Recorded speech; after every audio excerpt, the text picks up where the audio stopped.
சொல்லுங்க. ஒரு நிமிஷம் பதட்டப்படாம இருங்க. இப்பதான் உள்ள கூட்டிட்டு போனாங்க. ஒருவேளை ஹார்ட் அட்டாக்கா இருக்குமோன்னு டாக்டர் ஐயோ, ஹார்ட் அட்டாக்கா? கிளம்பும் போது நல்லா தானே இருந்தாரு அப்பா. நீங்க டென்ஷன் ஆகாம இருங்கம்மா. அப்பாக்கு உள்ள ட்ரீட்மெண்ட் போய்கிட்டு இருக்கு. அப்பாக்கு ஒண்ணும் ஆகாது. அம்மா, கொஞ்சம் காமா இருங்கம்மா. ஆமா அத்தை, கொஞ்சம் அமைதியா இருங்க. அவருக்கு தான் எந்த கெட்ட பழக்கமும் இல்லல. அவரை ஈஸியா குணமாக்கிடுவாங்க. சொல்லு விஷால். நல்ல வேலை இது. டைம்க்கு அவரை ஹாஸ்பிடல் கூட்டிட்டு வந்த. இல்லனா என்ன ஆகும்? அம்மா அழாதீங்கம்மா. அப்பாக்கு ஒண்ணும் ஆகாது. பாத்துக்கிட்டு இருக்காங்கல்ல. வீட்டுல கிளம்பும் போதே கால் தடுக்குச்சு. என் மனசுல அப்பவே ஏதோ அபசகுணம் நடக்கும்னு தோணுச்சு. நான் அவரை போகவே விட்டுருக்க கூடாது. தப்பு பண்ணிட்டேன் அப்பா. ஐயோ, தப்பு பண்ணிட்டேன்.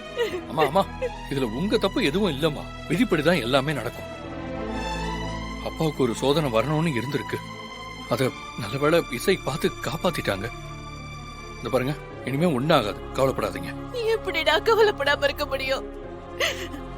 அப்பா ஐசியூல இருக்காரு. அம்மா, அப்பாக்கு எதுவும் ஆகாதம்மா. நீங்க கொஞ்சம் டென்ஷன் ஆகாம இருக்கமா. ரொம்ப டென்ஷன் ஆனீங்கன்னா அப்புறம் அது உங்க ஹெல்த் தாமா பாதிக்கும். ஆமாமா, ரொம்ப அப்செட் ஆனா உங்களுக்கு பிபி ஏறிடும்ல. இல்ல, ரிலாக்ஸ் ஆகுங்கம்மா. அத்தை பயப்படாதீங்க அத்தை, மாமாக்கு ஒண்ணும் ஆகாது. இசை, ஒரு நிமிஷம் கூட சந்தோஷப்பட விடாம தடுத்துட்டல.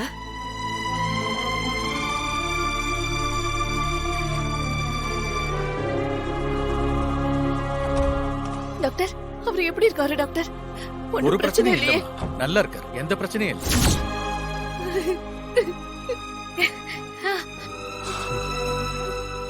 அப்பா,